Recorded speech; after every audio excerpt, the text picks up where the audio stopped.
Welcome everyone. Let's begin our lesson for today by going over our learning goals and success criteria. First, what are we learning? We're learning how to understand the vocabulary associated with rational numbers and the real number line. How are we learning it? Through the Reasoning with Rational Numbers vocabulary flashcards and the Reasoning with Rational Numbers vocabulary quiz assignment. When can we use this? To assist us with the vocabulary and the lessons of this unit. How do we know we learn it? By getting a score of 4 on the Reasoning with Rational Numbers vocabulary quiz assignment. Now let's take a look at our agenda for today. We'll begin by going over our learning goals and success criteria. While we do that, you'll fill out your Get It Started. Then we'll take a couple minutes to look over the Reasoning with Rational Numbers study guide. After that, you'll have time to complete the Reasoning with Rational Numbers vocabulary quiz using the Reasoning with Rational Numbers vocabulary flashcards.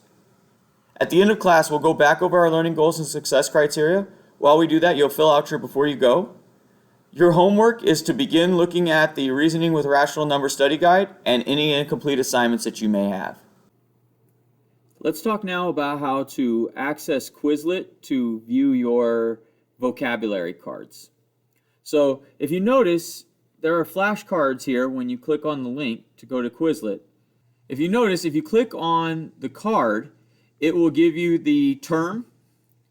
And if you click it again, it goes to the definition. So you can click this back and forth, and it keeps going back and forth between the definition and the term.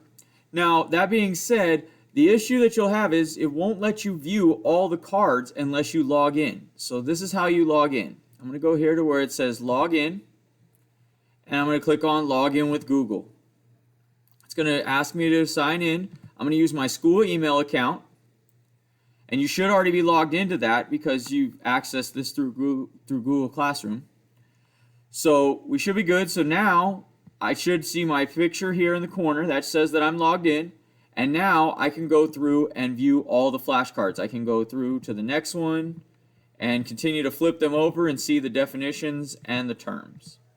So you'll go through this, and then once you're done going through these, you can go back to the Google form and fill out your vocab quiz. Let's take a look now at the Reasoning with Rational Numbers vocabulary quiz assignment. Our assignment begins with our learning goals and success criteria. Now, after you look over the flashcards, you should come back to this assignment and answer the questions. So the first one says, which vocabulary term means the distance from the center of a circle to any point on the circle? Well, we should know that's called the radius. So we'll click that one. And let's look at this one. What vocabulary term means a mathematical sentence that contains less than, greater than, less than or equal to, greater than or equal to, or not equal? Well, we know that's an inequality. So we'll answer each of these questions using the vocabulary. When we're done, we'll scroll to the bottom and we'll click Next. This will take you to your Before You Go. Go ahead and fill that out and then submit your work on Google Classroom.